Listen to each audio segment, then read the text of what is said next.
How it is? I mean, you're there for 7 years, so already you're used to Correct. being there. But how is the from the process to move to living there to adapting? How has all been for you?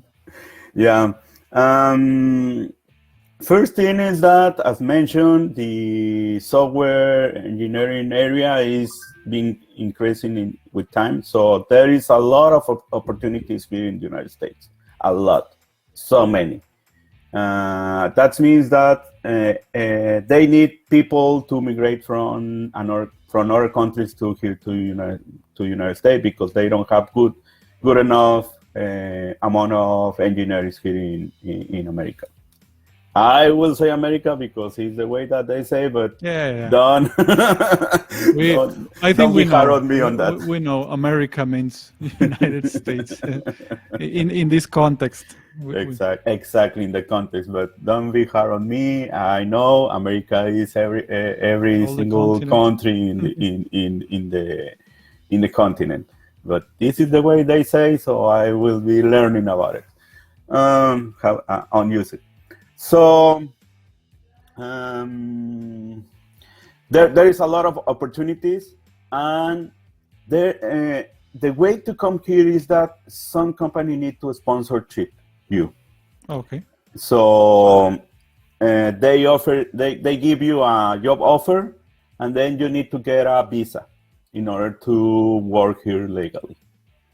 So, but the good thing with with the Mexicans and also Canadian people is that we can access to a very simple visa that is called TN, All and right.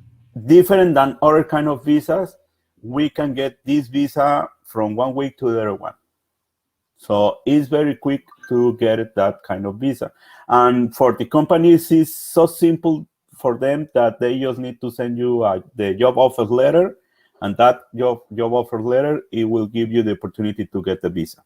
That's Perfect. all. That there's no much legal stuff involved with this kind of visa. And So does it like it has like expiry days? Is it like ex- yearly or is it it's only for 1 year, so you need to okay? renew every single year.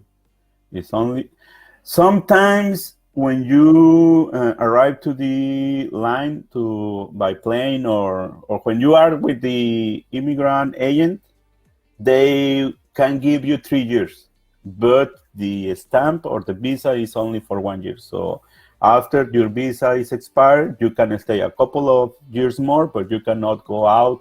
Actually, you can go out. What you cannot do is to return back No, to you the cannot return. exactly. So you need to make sure you renew it before you Yeah, go or but let's something not like that. focus on that part. Let's keep it simple. TN visa is only for 1 year, and you need to renew every single year. But again, it's a simple visa. It's very easy for the companies and for you to get that visa.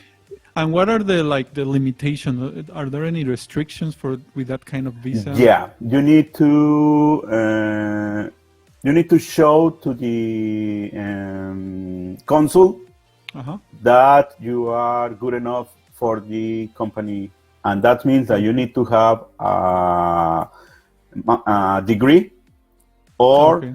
experience with doing what you have been doing. Let's say 4 years of working with as a software developer, for example. And All right. you need to prove that with letters from your previous works and that kind of things. But for example, if you go with certain company and then you want to work with another company, You need to get a new visa. I think you need to That's get exactly okay. that's one of the things that you need to keep in mind, because that Mhm. visa is attached only to one employee. Yeah, it makes sense.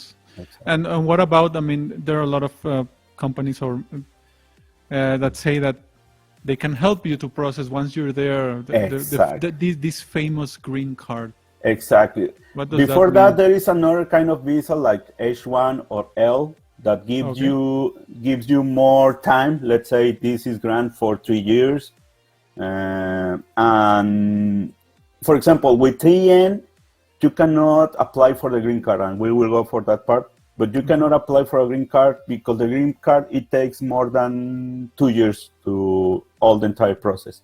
So if you are in the middle of that process and you lost your TN, they are not going to renew your TN visa, because they say that the visas are for non-migration process or for migration process. So, for example, TN is not for a migration process; it's only for temporary projects. Okay. So, with the H1 or the L, or with the L visa, it is different, because those allows the people to start the process with the green card. So just keep in mind that you will need if you are thinking on staying in the United States, you need to start thinking that in some moment you will need another kind of visa. So normally the process will be like TN visa, then H1 visa. For us as a Mexicans, yes. And for then the rest of the world, they should start with the H visa. And the problem with the H visa is that they just give 100,000 of visa every year, and it's only during April. So it's a yearly process, and sometimes if you get the offer, if somebody is giving you an offer, they wanted you the next week or the next 15 years, 50 dates or something like that. But the rest of the people trying to get the H visa is a long process, so they lose the opportunity. So we as Mexicans, we have a very good opportunity to migrate to the United States and start that process, because we have the TN visa. That is important to mention. That's why I'm putting a lot of attention to that part.